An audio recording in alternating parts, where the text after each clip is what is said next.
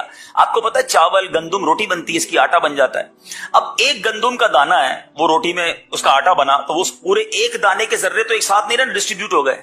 اچھا، پھر ایک روٹی، اس کے بھی ہم بازو کا 4 ٹکڑے کرتے ہیں، ایک میں نے آپ کو دیا ایک آپ کو دیا، تو ہو سکتا ہے ایک دانے کا ایک ذرہ ان کے پاس چلا گیا۔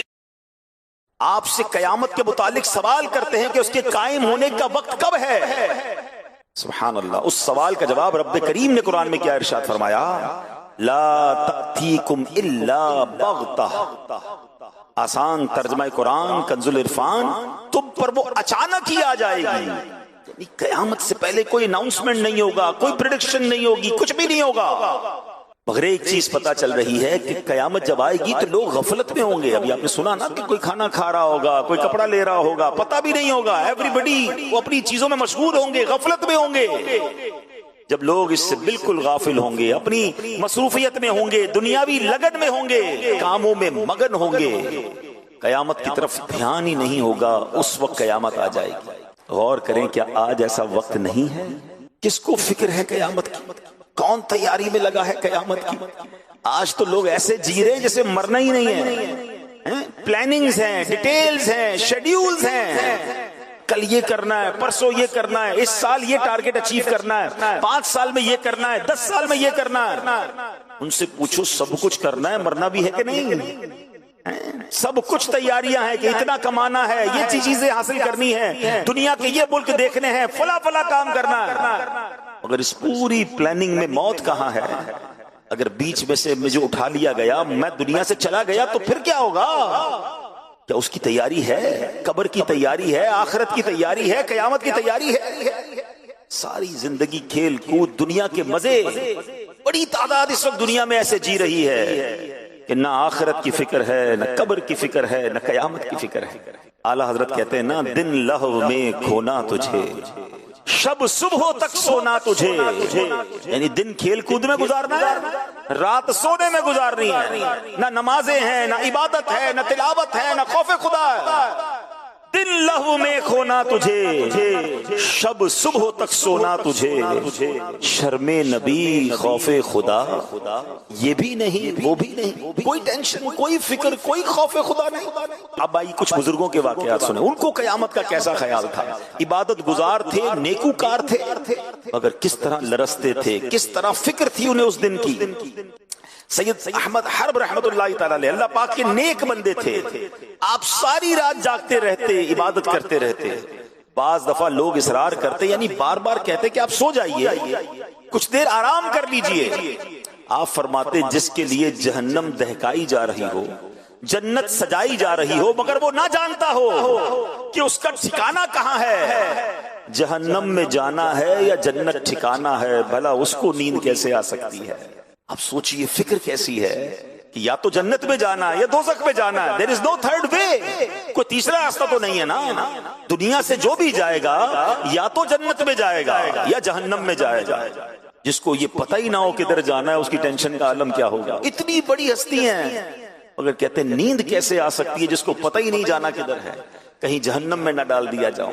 یہ تھے ہمارے اسلاف، اس طرح آخرت کی تیاری میں زندگی گزارتے تھے۔ وہ لوگ سوچیں جو بالکل غفلت میں زندگی گزار رہے ہیں، کوئی فکر نہیں ہے، نہ نمازیں ہیں، نہ عبادت ہے، بلکہ ایسے لوگوں سے آخرت کی، موت کی، قیامت کی بات کرو۔ ہو سکتا ہے اس وقت بھی کوئی میرا بیان سن رہا ہو تو ہو سکتا ہے شیطان دل میں خیال ڈالے، یا مولانا صاحب کو کیا ہو گیا ہے، کیوں قیامت کی بات کر رہے ہیں، کیوں مرنے کی بات کر رہے ہیں۔ بات کرو تو بھی ان کو برا لگتا ہے۔ اللہ کے بندو، ہم بات نہیں کریں گے تم مرنے سے بچ جاؤ گے، ہم ذکر نہیں کریں گے تم قیامت کے دن پیش ہونے سے نکل جاؤ گے۔ قیامت کی ریممبرنس کا، قیامت کو یاد کرنے کا کیسا شاندار نظام ہمارے قرآن کریم اور شریعت نے بنایا۔ ہم روزانہ نماز پڑھیں، بار بار سورہ فاتحہ پڑھیں اور ہر رکعت میں پڑھیں، اور اس سورہ فاتحہ میں بار بار قیامت کو یاد دلایا گیا، مالک یوم الدین۔ کون سا دن؟ کون سے دن کا مالک؟ یوم جزا کا مالک، یعنی قیامت کے دن کا مالک. پڑھتے ہو نا الحمدللہ رب العالمین الرحمن الرحیم مالک یوم الدین، یوم جزا کا مالک. یاد رہے کہ قیامت آنے والی ہے، مجھے پیش ہونا ہے، مجھے وہاں کی تیاری کرنی ہے. کیسا یاد تھا بزرگان دین کو. ایک بار حضرت عمر بن عبدالعزیز، کتنا بڑا نام ہے، اتنی بڑی ہستی ہیں، آپ ایک مرتبہ رونے لگے. آپ کو روتا دیکھ کر آپ کی زوجہ محترمہ بھی رونے لگی، بعد میں دیگر گھر والے بھی رونے لگے. کیسے لوگ تھے. ادھر ساری رات ناچ گانے ڈھول تماشے، پوری فیملی ناچ رہی ہوتی. یہ تو سنا ہم نے کہ فلاں کے گھر میں ساری رات فلمیں ڈرامے گانے باجے ناچ گانے ہوتے رہے. یہ کیسا گھرانہ ہے کہ خود بھی رو رہے ہیں، زوجہ بھی رو رہی، بچے بھی رو رہے ہیں. جب رونے کا سلسلہ رکا تو پھر پوچھا گیا کہ حضور آپ رو کیوں رہے ہیں، یہ تو بتائیں. گھر والے پوچھتے ہیں امیر المومنین آپ کیوں رو رہے ہیں؟ تو فرمایا مجھے بارگاہ الہی میں حاضر ہونا یاد آ گیا، جس کے بعد کوئی جنت میں جائے گا تو کوئی دوزخ میں. یہ کہہ کر آپ نے چیخ ماری اور بے ہوش ہو. ذرا سوچئے تو صحیح کہ اگر آج یہ اعلان ہو جائے کہ آج رات کو یہ فیصلہ ہو جائے گا کہ کوئی یا تو جیل میں جائے گا یا تو کسی کو محل دے دیا جائے گا. ہر کسی کے بارے میں آج رات یہ فیصلہ ہوگا. بتائیے وہ رات کیسی گزرے گی، وہ دن کیسا گزرے گا کہ پتہ نہیں صبح میں جیل میں ہوں گا یا صبح میں محل میں ہوں گا. نہ دنیا کی جیل ایسی ہے جو جہنم کی قید ہے، وہ تو تصور ہی نہیں کی جا سکتا کتنا بڑا عذاب ہے. یا نہ دنیا کے کسی محل میں وہ آسائشیں اور برکتیں ہیں جو جنت کے خزانوں میں ہے. اتنی بڑی نعمت یا تو ملے گی یا اتنی بڑی سزا ملے گی. ایسے شخص کو کتنی کوشش کرنی چاہیے اللہ کو راضی کرنے کے لیے. ایسے شخص کو اس قیامت کے دن کی تیاری کتنی کرنی چاہیے. اگر بہت بڑی تعداد ہے جن کو فکر ہی نہیں ہے، لیکن قیامت آنی ہے. اور قیامت کے علم کو پتہ ہے کیوں چھپایا گیا؟ میں نے کہا تھا بیان کے شروع میں کہ آج میں آپ کو تاریخ، دن اور مہینہ بتاؤں گا، اور یہ سرکار دو عالم صلی اللہ علیہ وسلم نے بتایا. نبی پاک نے قیامت آنے کا دن بھی بتایا. دن فرمایا جمعے کا دن ہوگا. تاریخ بھی بتائی، فرمایا 10 تاریخ ہوگی. مہینہ بھی بتایا، وہ مہینہ محرم الحرام کا ہوگا. صرف سال نہیں بتایا ہے، ٹھیک ہے، 10 محرم اور جمعے کا دن ہوگا جب قیامت آئے گی. اور فرمایا کیوں نہیں بتایا؟ اس کی وجہ یہ علماء فرماتے ہیں تاکہ ہم ہر وقت ڈرتے بھی رہیں، قیامت کی تیاری میں مصروف رہیں، غافل نہ ہو جائیں. کسی سال بھی آ سکتی ہے، ہمیں تیار رہنا ہے. اے میرے پیارے اسلامی بھائیوں، ہاں پیارے آقا علیہ الصلوۃ والسلام نے مختلف مقامات پر مختلف حدیثوں میں قیامت کی نشانیاں بیان کی. قیامت سے پہلے یہ باتیں ہیں جو ہو جائیں گی، اور ان میں سے بہت ساری نشانیاں ہو چکی ہیں. آج ہم اپنے بیان میں قیامت کی کچھ نشانیوں کے بارے میں جانیں گے.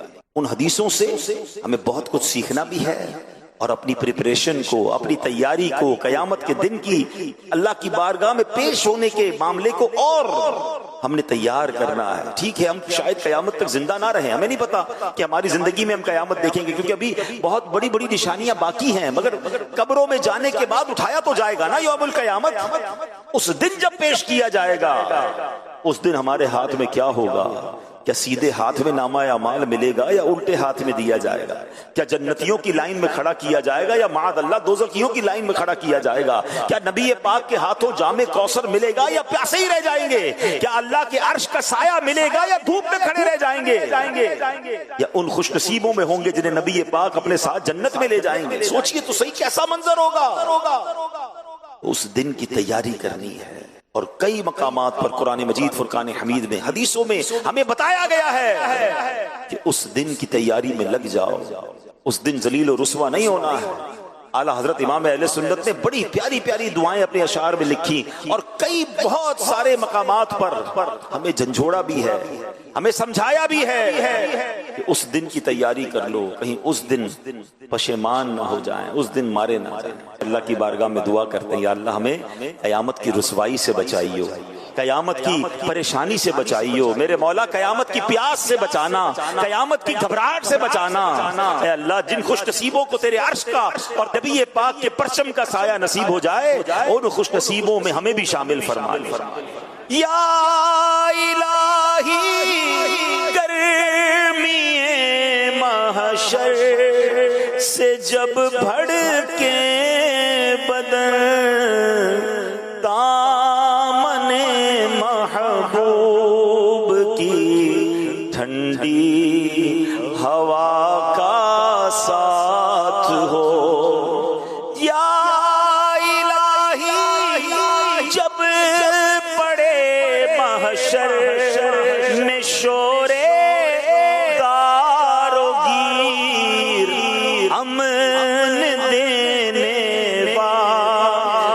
پیارے پیشوا کا ساتھ ہو. جب نامہ اعمال کھلیں گے ہماری بے شرمیاں، بے حیائیاں، چھپ کر کیے ہوئے گناہ وہ سب کھل جائیں گے.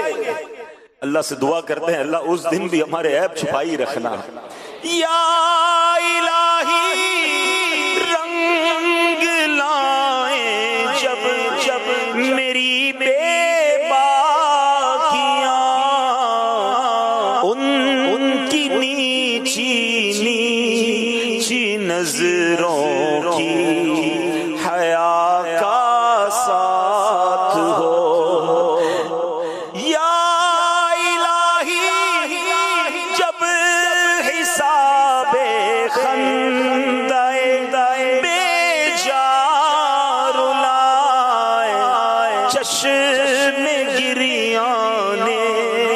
شفیع مرتجا کا ساتھ ہو.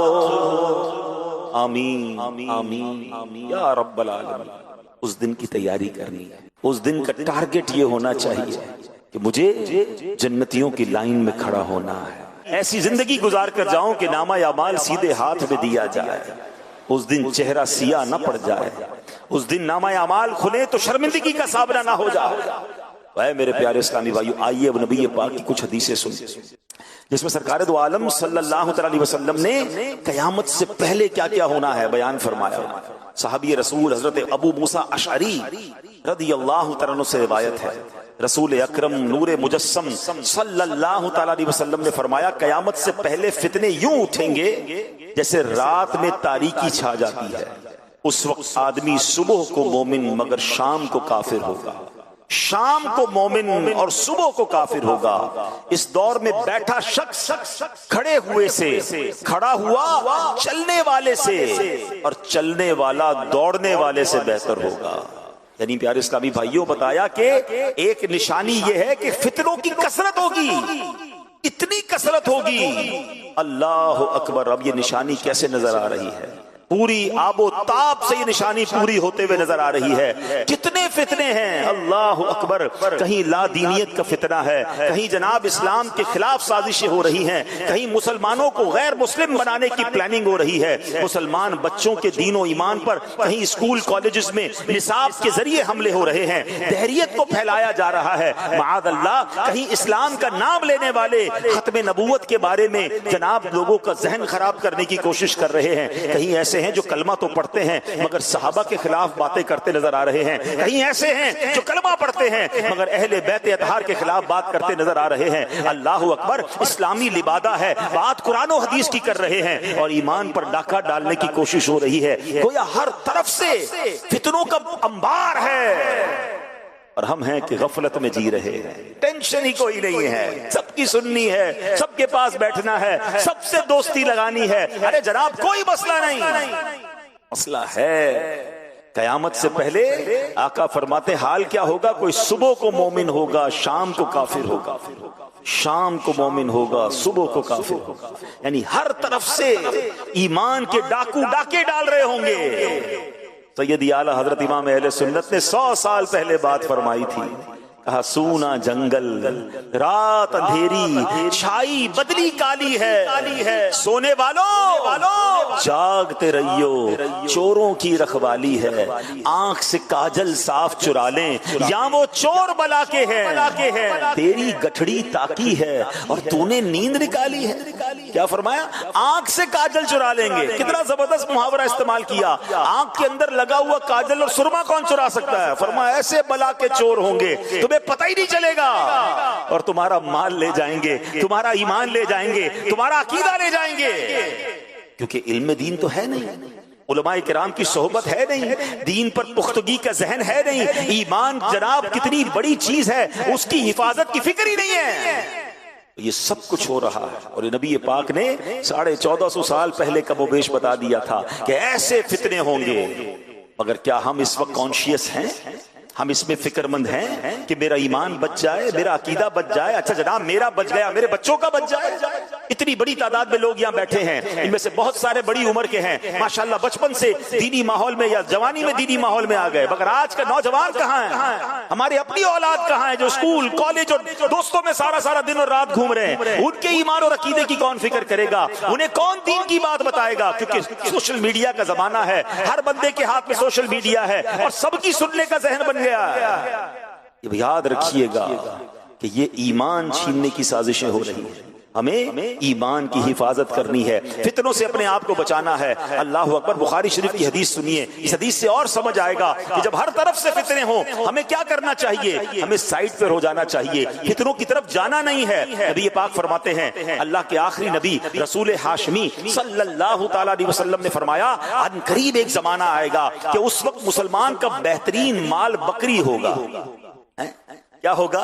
بکری ہوگا، تاکہ بکریاں لے کر پہاڑوں اور بارش کی جگہوں کی طرف نکل جائے اور فتنوں سے اپنا ایمان بچا لے۔ اللہ اکبر۔ اس حدیث کے تحت علماء فرماتے ہیں اس کا مطلب یہ ہے کہ کچھ بکریاں ہوں، غاروں کی طرف جائے، وہیں بکریاں چرائے، اسی کے دودھ سے اپنا گزارا کرے اور اپنا ایمان بچا لے، یعنی فتنوں والی جگہ سے دور چلا جائے۔ اللہ اکبر۔ اب اس سے ہمیں آج کے دور میں کیا سیکھنے کو مل رہا ہے کہ جہاں فتنہ ہے، جہاں ایمان کے جناب خلاف سازشیں ہیں، وہاں ہمیں جانا ہی نہیں ہے۔ ہمیں اس گلی میں کیوں جانا ہے کہ جناب وہاں دین چھیننے کا، عقیدہ چھیننے کا ڈر ہے؟ مگر کہتے نہیں جناب میں فلاں کو ذرا سرچ تو کروں، اسے تو سنوں، اس کی گلی میں جاؤں، اس کی بات تو سنوں، حدیث کیا کہہ رہی ہے کہ بکریاں لے کر بندہ اکیلا چلا جائے، ایمان بچا لے۔ اگر آج دنیا بھر میں ٹریول کرنا ہے، لوگ ان ملکوں میں ہجرت کرنے کے خواب دیکھ رہے ہیں کہ ہم ان ملکوں میں جائیں، اپنے بچوں کو بھیجیں تاکہ تھوڑے پیسے کما کر لائے، تھوڑا جناب دنیا بھر کی ڈگریاں لے کر آئے۔ ارے کبھی سوچا کہ بچہ جا کر ڈگری تو لے آئے گا، کہیں ایمان نہ دے کر آ جائے، یورو اور پاؤنڈز تو لے کر آ جائے گا مگر دین اور ایمان نہ چلا جائے۔ سب سے پہلے ایمان ہے میرے پیارے ساتھی۔ دنیا بھر میں سفر کرنے والے، مائیگریشن کی خواب دیکھنے والے، دنیا بھر کے ویزوں کی لائن میں لگنے والے، ایک بات کا تو فیصلہ کرو، جس ملک میں جا رہے ہو، جس علاقے میں جا رہے ہو، کیا وہاں دیندار لوگ ہیں؟ کہاں وہاں جا کر میرا اور میری اولاد کا، میری آنے والی نسلوں کا ایمان محفوظ رہے گا؟ اس کی کوئی ٹینشن نہیں ہے۔ بتاؤ ادھر پیسے کتنے ملیں گے، ادھر جناب کرنسی کتنی ملے گی، ادھر پاسپورٹ کتنا جلدی ملے گا، صرف یہ سوچنا ہے۔ بالکل اسی طرح اپنے کاروبار، اپنی دوستیاں کرتے وقت، اپنی رشتہ داریاں کرتے وقت سوچئے۔ لوگ کہتے ہیں خاندان بڑا ہے، بچی بہت خوش رہے گی، بیٹے کی فلاں خاندان میں شادی ہو جائے گی، جہیز بڑا اچھا آئے گا، تعلقات بڑے مضبوط ہو جائیں گے، بڑے بڑے خاندان سے ہمارا جناب، بڑے قبیلے اور بڑے جناب سٹی کے لوگوں سے ہمارا ریلیشن ہو جائے گا، بڑے عہدے والے لوگ ہیں جناب، بڑا نام ہے ان کا۔ نام بڑا ہے، گھر بڑا ہے، گاڑیاں بہت ہیں، پیسہ بہت ہے، ایمان ہے کہ نہیں؟ عقیدہ درست ہے کہ نہیں؟ کوئی نہیں پوچھے گا، کوئی نہیں سوچے گا۔ اپنی بیٹی جس کے ہاتھ میں دے رہے ہو، جس خاندان والوں کے ساتھ رشتہ کر رہے ہو، کبھی سوچا کہ ان کا عقیدہ صحابہ، اہل بیت، خود نبی پاک اور اللہ کے بارے میں کیا ہے؟ ارے کماتے بہت ہیں، کون چیک کرے گا کہ حلال کماتے ہیں یا حرام کماتے ہیں؟ اگر سود کا کام کرنے والا ہے تو اللہ سے جنگ کرنے والا ہے نا، ہے نا؟ حدیثوں میں سود کا کام کرنے والا کون ہے؟ جیسے اس نے اللہ سے جنگ کی۔ ارے جو رب سے جنگ کر رہا ہے تم اس سے رشتہ کر رہے ہو، اس نے تو برباد ہونا ہے۔ اللہ سے جنگ کر کے تو کوئی نہیں جیت سکتا نا۔ کسی کو کوئی ٹینشن نہیں ہے، دنیا کا منصب، دنیا کا پیسہ، دنیا کا نام، جناب فیم چاہیے، پتہ ہے میرا رشتہ کس سے ہو گیا ہے، یہ بات کرنی ہے، یہ نام چاہیے۔ ایمان کی فکر کون کرے گا؟ نہ کرو ایسا۔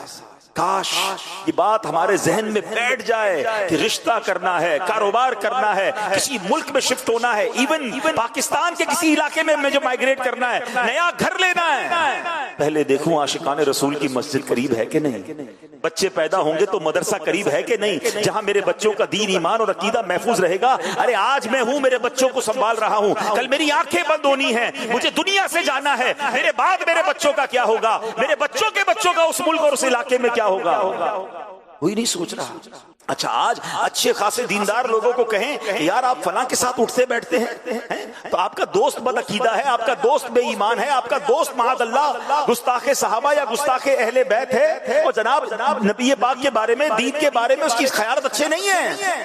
لوگ کہتے ہیں جناب اس کا اپنا عقیدہ، میرا اپنا عقیدہ، میں تو صرف دوستی کرتا ہوں، ہم ساتھ کھاتے پیتے ہیں، ہمارا کاروبار ہے، ہمارا اٹھنا بیٹھنا ہے۔ مجھے ایک بات بتاؤ، آپ کے والدین کو کوئی گالیاں دے، آپ کے ماں باپ کو کوئی برا بھلا کہے، کیا اس کے ساتھ بھی ایسی دوستی لگاؤ گے؟ نہیں، اس کا تو میں منہ دیکھنا پسند نہ کروں. اور صحابہ اور اہل بیت کے بارے میں کیسی بھی کوئی بات کر لے، میرا دوست بن سکتا ہے؟ ملنا نہیں قیامت کے دن، صحابہ کو منہ نہیں دکھانا، امام حسین کے قدموں میں جانا نہیں ہے، پنجتن پاک کی غلامی نہیں اختیار کرنی. کیا کرو گے یہ دوستیاں؟ یعنی اتنا سب کچھ ہلکا ہو گیا ہمارے لیے کہ دین، ایمان، عقیدہ، بلیفز کچھ بھی نہیں، صرف دنیا کی دوستی، صرف تھوڑے پیسے، صرف تھوڑے تعلقات. نہیں میرے پیارے اسلامی بھائی، سب سے پہلے ایمان ہے. اور یاد رکھیے گا صحبت اثر لاتی ہے. ہاں، بری صحبت تمہیں برا بنا دے گی، اچھی صحبت تجھے اچھا بنا دے گی. اچھوں کے ساتھ بیٹھیں، عاشقان رسول کے ساتھ بیٹھیں، خوف خدا والوں کے ساتھ بیٹھیں، مضبوط مسلمانوں کے ساتھ جن کا عقیدہ اور ایمان مضبوط ہے، ان سے دوستی کرنی ہے، ان سے رشتہ کرنا ہے، ان کے ساتھ رہنا ہے. حدیث پاک میں تو فرمایا دنیا والوں کو چھوڑ کے غار میں چلا جائے، بکریاں لے کے چلا جائے، ایمان بچائے. ہم یہ تو نہیں کر رہے اس دنیا میں، لیکن کم از کم برے لوگوں سے تو الگ ہو جائیں، برے ماحول سے تو الگ ہو جائیں. اور یہ فتنوں کا دور آ چکا ہے. ہمیں نہیں پتا کہ ہمارے گھر میں، ہماری فیملی میں سب کے پاس موبائل ہے، کون اپنے موبائل پر کیا دیکھ رہا ہے اور کس طرح اس کا ایمان چھینا جا رہا ہے. سونے والو جاگتے رہیو، چوروں کی رکھوالی ہے. خدا کی قسم اس پرفتن دور میں دعوت اسلامی ایک ایسی چھتری ہے، ایک ایسی امبریلا ہے. کاش میں اپنے فیملی، اپنے بچے، اپنے گھر والوں کو لے کر بس اس ماحول کی، اس خوبصورت چھتری کے، امیر اہل سنت کے فیضان کی چھتری کے نیچے آ جاؤں کہ میرا بھی ایمان بچ جائے، میرے بچوں کا ایمان بھی بچ جائے، یہ اسی ماحول میں پلے بڑھے، میری نسلیں بھی یہی رہیں، تاکہ کسی طرح آنے والی نسلوں کے ایمان پر بھی کوئی ایمان کا ڈاکہ نہ ڈال سکے. یہ کرنا کس کی ذمہ داری؟ ہم سب کی ذمہ داری ہے. ہم یہ تو فکر کرتے ہیں کہ جناب گھر بچا رہے، پیسے بچ جائیں، اپنی پراپرٹی محفوظ رہے، ہر چیز کی حفاظت کی فکر کرتے ہیں. سب سے پہلے ایمان کی حفاظت کی فکر کرنی ہوگی. اے میرے پیارے اسلامی بھائیوں، قیامت کی یہ نشانی ہمارے درمیان ہے، ہمیں سوچنا ہوگا. آئیے ایک اور قیامت کی نشانی سنتے ہیں. بخاری شریف کی حدیث ہے، رسول ذیشان مکی مدنی سلطان صلی اللہ علیہ وسلم نے فرمایا، قیامت کی نشانیوں میں سے ہے علم اٹھ جائے گا، جہالت عام ہو جائے گی. اللہ اکبر! کیا یہ نشانی نہیں آ گئی ہے؟ کیسا علم اٹھ گیا ہے؟ حقیقی علم کہاں ہے؟ کون قرآن پڑھ رہا ہے؟ کون قرآن کا ترجمہ اور تفسیر پڑھ رہا ہے؟ کتنے لوگ ہیں جو حدیث کا علم جانتے ہیں؟ کتنے لوگ ہیں جو کتابوں سے دوستی رکھتے ہیں؟ آج کس کے پاس ٹائم ہے جناب؟ ساری رات سوشل میڈیا پہ گزارنے کے لیے وقت ہے. موبائل ہاتھ میں دے دو، بیٹری ختم ہو جائے گی، پیکج ختم ہو جائے گا. موبائل چھوڑنے کے لیے تیار نہیں ہے. لوگوں کی آنکھیں اور کان خراب ہونے لگ گئے ہیں، اتنا موبائل استعمال کر